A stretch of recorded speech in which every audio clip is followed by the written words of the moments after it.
are back with a Fox News alert. At least 3 people are dead and dozens are injured after a speeding Amtrak train flies off the tracks, crashing onto a highway below. Yeah, it happened yesterday. The NTSB says the train was going 50 miles per hour over the speed limit on newly finished tracks from Seattle to Portland.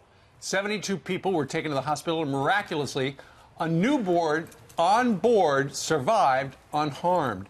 An Army soldier on the highway jumping in to help save lives.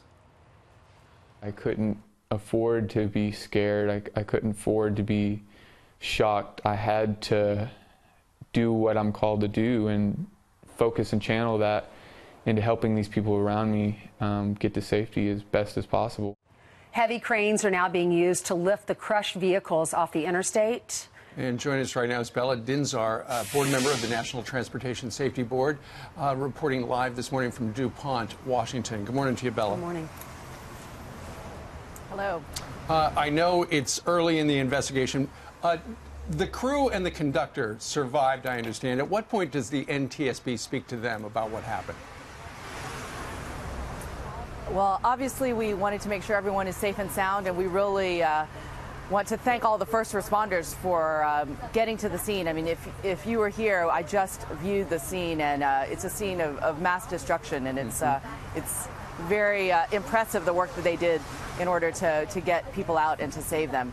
As far as the crew, today and tomorrow we'll be attempting to interview them, and we hope that we'll be able to get more information about exactly what happened.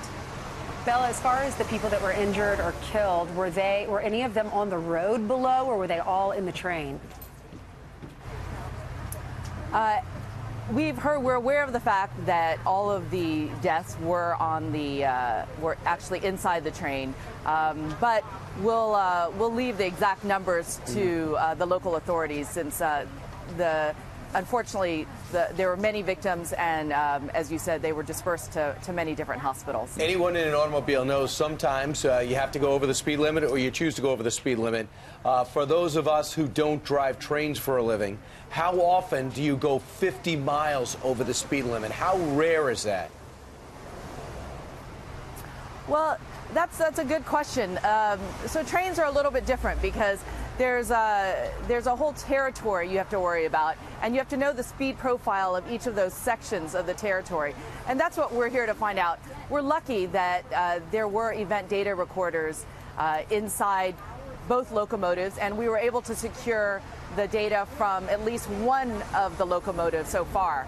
And that's how we know that the train was going at 80 miles per hour in a track which was a 30-mile-per-hour zone. Right. Bella, any concern about the fact, I mean, this was the maiden voyage, the first trip on the tracks for this high-speed train over these rails that were retrofitted.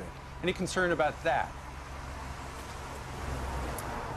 Well, I think that there has been a lot of talk about PTC, or positive train control, and we'll be looking at all aspects of signals that are related to this accident, and PTC will certainly be one of them. I think that, as many of us know, PTC can prevent many types of train accidents, and we'll be investigating very carefully to see whether it could have prevented the destruction that happened just behind us here.